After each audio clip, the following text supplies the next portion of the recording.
Allora, Campofiorin è un qualcosa che... Masi found an intimate aspect in the Campofiorin, something very familiar that goes beyond the Valpolicella.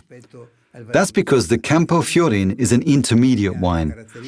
Just like the Valpolicella, it tastes and smells like conviviality, like a group of friends chatting around the table, like ciaccola, chatter, as we say in our dialect. But like the Amarone, it has more complex, more layered aromas. E più complessi anche, che sono tipici dell'Amarone. Si apprezza al naso, ma si apprezza alla bocca. Not only it's great on the nose, but it's also great in terms of taste and colors. You know, you need to experience a wine with all the five senses.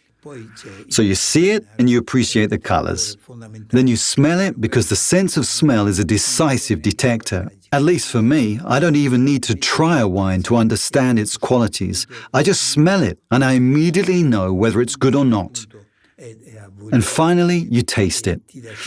This one has a sour taste at first, but then comes a sense of roundness, a sense of fulfillment. You might also use it to warm up your glass, and that's how you use another sense, the touch. The only sense lacking is the hearing. That's just apparent. You know, you can't really hear a wine when you taste it, but that's why men have invented toasts. When people raise their glasses and make them touch, the wine produces a gong sound. It's like an invitation to drink it. Che ti dice bevimi.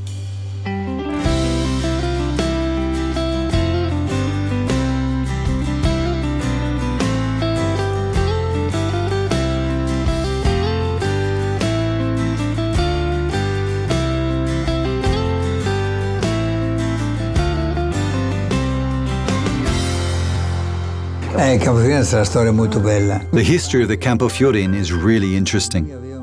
I remember that my father had this idea. He knew that we had a great wine, the Valpolicella, in the Verona area. A wine that was easy to drink, that felt like a relaxing experience. He also knew that we had its opposite, the Amarone and the Ricciotto, which are entirely different beasts. What we didn't have, though, was a superior table wine, the kind of wine that was fit for a king. You know, a king couldn't certainly serve a 16-degree Amarone, could he? Maybe today, but not in those years. There was only the Chianti Riserva. It was the only superior wine in Italy. And my father studied it thoroughly, and he realized that our grapes were not able to be that strong without the Appassimento process, because they simply don't have the tannic quality needed to make these kinds of wines. He actually tried to figure out a solution using only a little bit of Cabernet and a little bit of Merlot. But that would create something very far from our brand, something too strong. That was the wrong way. So my father focused on the only aspect that made us stand out, the Appassimento process. Cos'è che abbiamo di originale noi? L'Appassimento.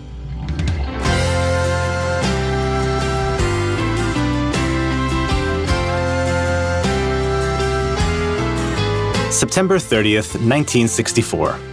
That's the day when the very first harvest of the Campofiorin Ripasso di Masi started. It was Guido Boscaini, Sandro's father, who had this idea that would go on to create a new wine, a wine that today is world-renowned. E lui l'ha fatto la prima volta. The first time he tried was actually 1958, but he put it on the market in 1964. In 1964, we produced our first label, Campofiorin Ripasso. People loved it. Journalist Luigi Veronelli even wrote an article about it, published in a Panorama issue in 1972. He first visited us for the 200th anniversary of the Masi harvest, along with his fellow journalists Piccinardi and Imbriani. And Veronelli loved this improved version of the Valpolicella. He said, "It's amazing. I want to say to those who claim that I hate wines from Verona, I want to say that I don't hate them. I hate those winemakers who mistreat them. But you need to come and see what Masi does." And he went on to write enthusiastically about the new prestige of the Valpolicella Campofiorin. E parla della rinata autorevolezza del Valpolicella di Campofiorin.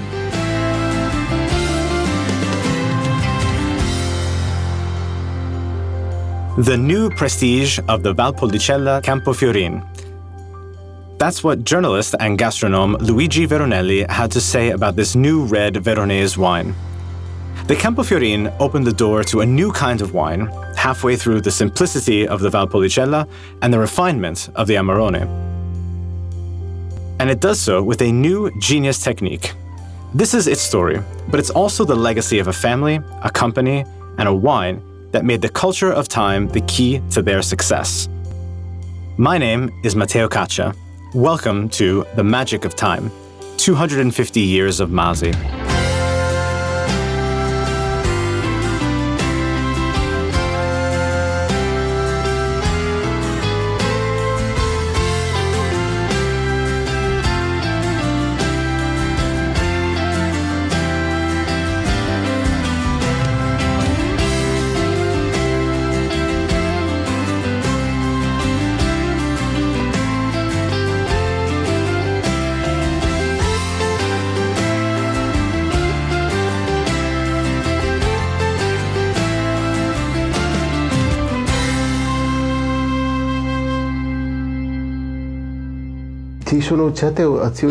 There are certain marketing strategies. Well, I don't like the word marketing, actually. It's reductive to talk simply about marketing. It's just too mundane. What I mean is that there are strategies to single out the best idea, the most outstanding, in terms both of publicity and image. But deep down to the core, you have to be passionate about something. If you're passionate, you like what you do, and you do a good job. That's a product of your own truth. And that reflects not only on the product, but also on the perception that your users have of that product. It's truthful, and you're promoting your own truth. For example, in 2016, we celebrated the 50th anniversary of our iconic Campofiorin. There's so much truth in it. That's why it lasted over 50 years, like very few other wines in the world. Even though they have the same qualities, the same purpose, or the same label, very few others managed to preserve their image for 50 years. We wanted to celebrate this achievement as a team, but we had a big challenge. You see, in 2016, the 2014 vintage of the Campofiorin came out, the 50th harvest, and that was a pretty bad harvest. So the challenge was, how can we celebrate such an iconic achievement with such a bad vintage? The solution was rather simple. We decided to invest on it at the expense of the Amarone. We invested from every point of view, even financially. So that year, we didn't make the Amarone, and we used the grapes to make a wonderful Campofiorin instead. It was a huge success.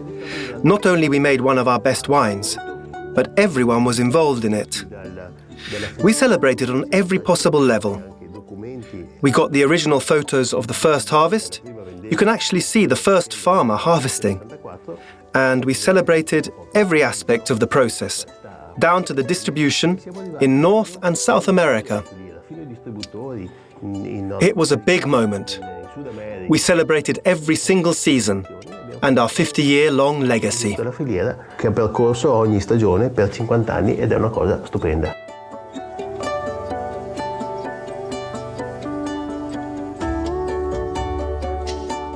When we listen to the stories of Sandro Boscaini and the rest of his family, there are always so many anecdotes connected to their past, their tradition, and their values. But there are also eyes open to the future, visions that blend intuition and innovation. An example is the story that Raffaele, Sandro's son, just recounted about how a bad vintage can be turned into a wonderful chance to create a celebrative wine. And the fact that the Campofiorin deserved a big celebration is reiterated by many others. Besides any technical consideration or marketing implication, there's no doubt that the Campofiorin represents a renaissance of the Verona wines. It embodies the identity of the Verona wines and became a blueprint for the following 20 or 25 years. I believe that every winery in Verona owes a big thanks to Masi. They owe so much to the Campofiorin, which acted as the ideal foundation of the most famous Verona wine, the Ripasso. My name is Massimo Perna. For the past 20 years, I've been running the Alcova del Frate all by myself. It's a wine shop located in Verona, in the Ponte Pietra area, one of the best of the city. The Alcova del Frate is a historical wine shop in Verona. The Alcova is located in one of Verona's oldest palaces. The building is about 1,000 years old. Before I acquired it, there was already a shop there. It had been there since World War I. So when I took over, I kept its original nature. It's a wine shop. It's also been a wine shop. And it's also a place where you can historically have horse meat. It's very close to a famous butcher's shop. The first horse butcher in Verona. The first to make a horse pie called pastisada de caval, a typical dish of this city. It's an historical Verona landmark. We care deeply about our city and we care about our people. Yes, we care about people. Massimo Perna says that the Alcova is a place to seize the moment instead of taking pictures of it for social media. Because you never know what could happen there. I remember a summer night a long time ago. Actors Gigi Proietti, Gabriele Lavia and Giorgio Albertazzi showed up. They met there. They didn't expect to find one another. They sat together and gave an impromptu performance. The pinnacles of Italian theatre met inside the Alcova.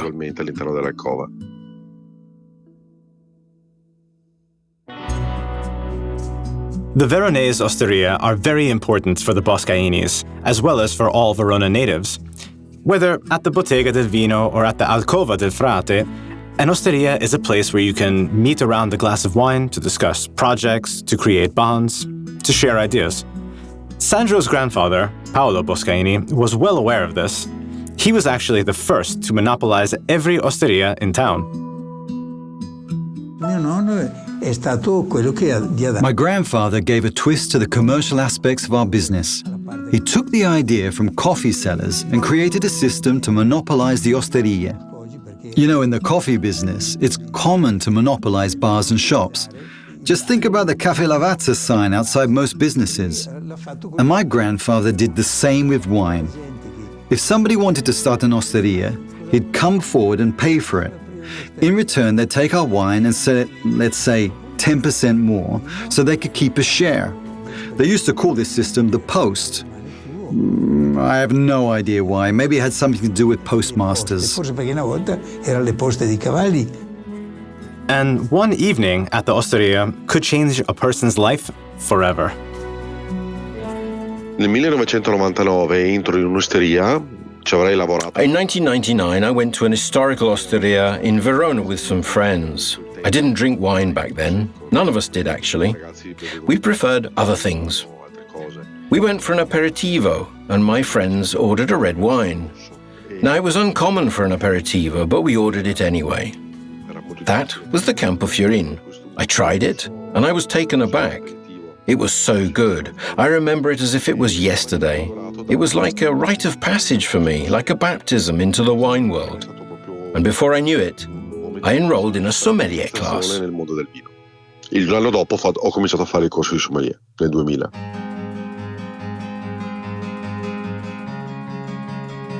Masi's Campofiorin is the kind of wine that leaves its mark. It all started with a question.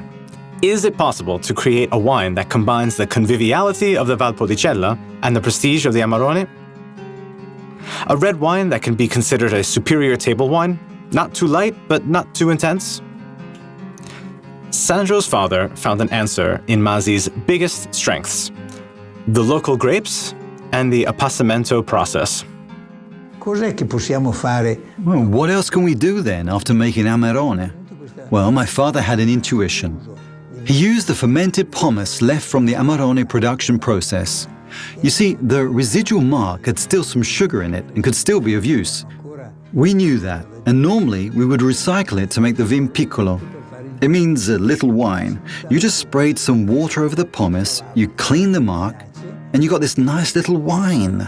A light wine. It was a wine that we'd store in our cellars and we'd drink in the summertime. Children would drink it too. It was a really light, fresh wine, 6 or 7 degrees. But my father wondered, what if we clean the pomace with actual Valpolicella instead of water? And so he obtained this wine, which is essentially an enhanced version of the Valpolicella with fermented marc. And it was a very cheap operation too, because we already had the pomace, we already sold the pomace to make grappa, so we could also sell them after a second fermentation. And so he came up with this wine and called it Campofiorin Ripasso. Ripasso can be roughly translated to revision, because the pomace was revision with Valpolicella in a way. Stai facendo ripasso il Valpolicella sulle vinacce. Ever since 1964, Campofiorin has been made using a double fermentation process, which years later was called Ripasso and subsequently registered as a copyright. This new wine was rich and gentle at the same time. It was also affordable and immediately caught the eye of critics and buyers alike. And the innovative process with which it was obtained, well, it attracted several competitors. Everyone began to imitate the ripasso process. What could I do? Sue them? They were all my friends after all. It was a time when we made a lot of Amarone, and so we had lots of pomace to use for the Campofiorin. That's when I went to the president of the Chamber of Commerce and said, "Look, I'll give the trademark away. The process is registered as a trademark in most countries in the world, but I'm willing to give it away for free, let's say 1 lira. On one condition, though, that the Chamber of Commerce finds a way to regulate the process. If people want to replicate it, at least do it in my father's way. Because, the truth is that at that time, we didn't use that process anymore. When we came up with the ripasso process, we were still poor. But by that time, we had already found another system. Instead of using residual pomace, we simply made the Valpolicella double ferment on withered dry grapes, the Appassimento. We made the grapes wither for a shorter time, we pressed them, we cleaned them with Valpolicella, and we made it ferment for 1 week. Una settimana e si porta via il valore delle uve leggermente appassite.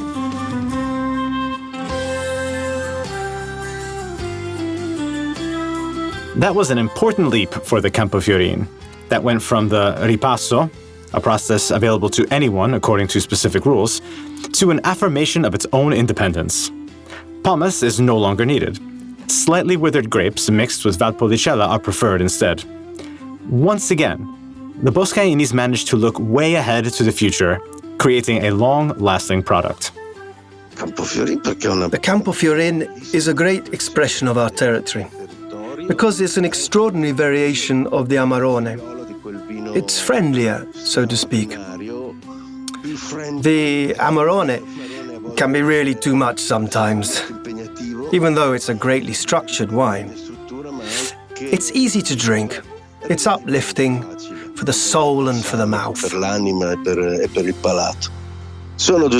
Giuseppe Battiston. I'm an actor, director, and I'm from the Friuli region. I'm middle-aged. No, I'm still young, but I'm past midway upon the journey of life.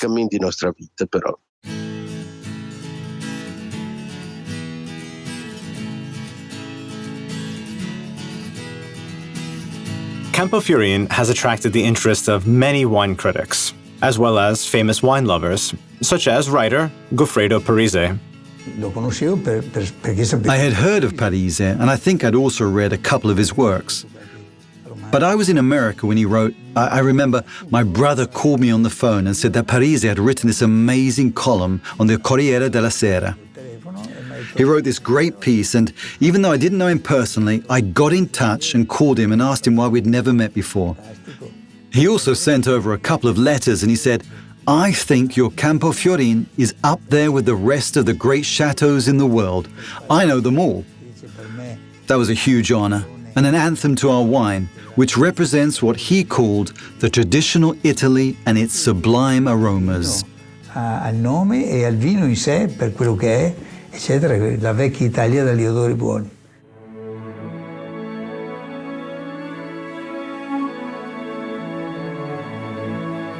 There's a wine called Campofiorin, which is exquisite. On the label, there's a phrase written in Latin, Nectar angelorum omnibus, angel's nectar for all. The bottle is beautiful. It's brown and the label is made of Fabriano paper. Easy to read, with an emphasized, embossed, and refined font with a beautiful etching. But the most sublime trait of this wine is evident when you open the bottle. Immediately, you will experience an intense, bitter aroma of berries, marascas, and elderberries. As soon as you taste it, you feel its 13.5% ABV and its full-bodied consistency. It's not sugary, but it has a thick tone and dense timbre, like you would expect from a melodious voice. Campofiorin is a valuable addition to our lives, an enriching experience, like a good book, like an enthralling poem by Homer, like the weight of a grape bunch in our firm hand. Extracted from Corriere della Sera, February 9th, 1985. Vecchia Italia degli odori buoni, by Goffredo Parise.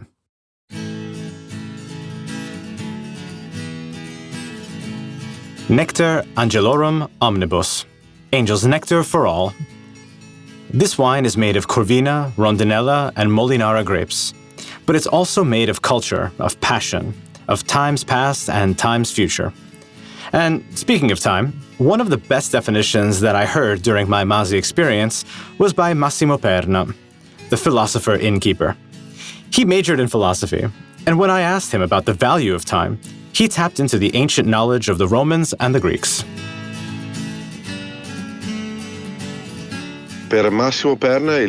For me, time has an incredible value because I realize that I have very little of it. My job is what ancient Romans called negotium, as opposed to otium. So there are essentially two categories of time, like in ancient Greece. There's the chronostory, which is history, and then there's our own time, our own perception of it.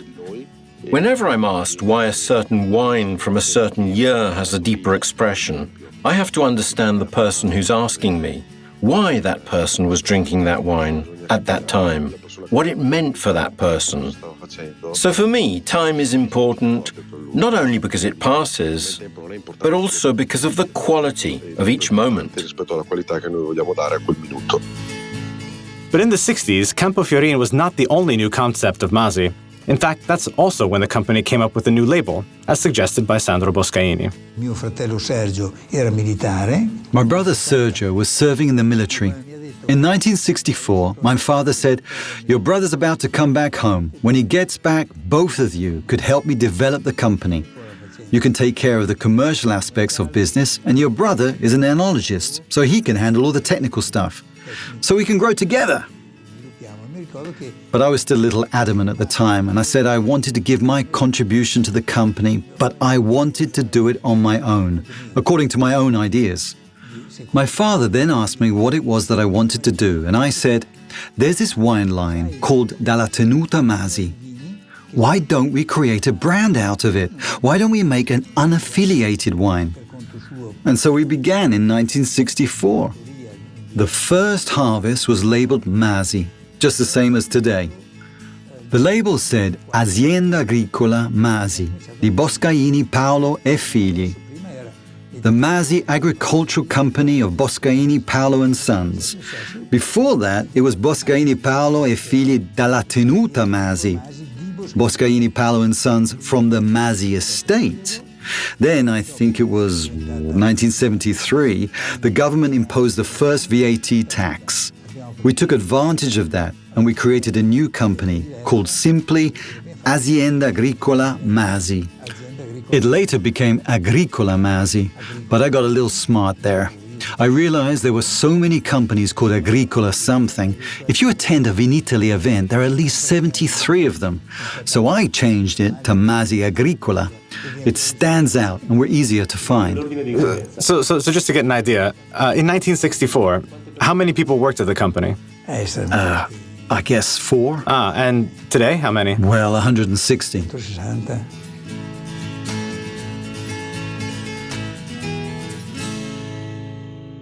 When I met him in Valpolicella, I asked Sandro Boscaini what the key to their success is. Questo amore fortissimo del territorio. Our strong passion for our territory, for our craft, for our job, the boldness to experiment both in the vineyards and in the cellars. but mostly in the vineyards because you have to learn how to preserve the most valuable ones. It was my father that taught me this. He was the first to truly experiment through trials and errors, since my grandfather basically invested indiscriminately in every vineyard he stumbled into. But my father had an enology background, even though he was not an enologist, so he knew what he was doing. He had a deep knowledge, and he started to take up all these micro-vinification processes that were pretty trailblazing at the time. Allora molto avanguardista, insomma.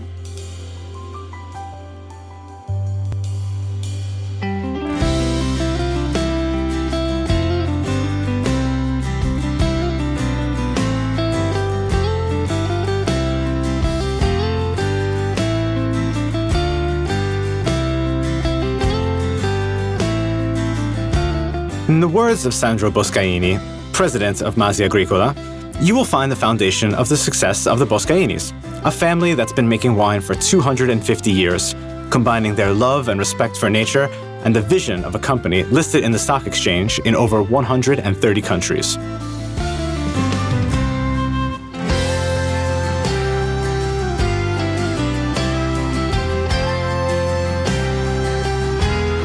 It's important to look at the future. But it's just as important to honor the past and the roots that made you who you are. Roots as solid and deep as those of the Valpolicella grapes. The end.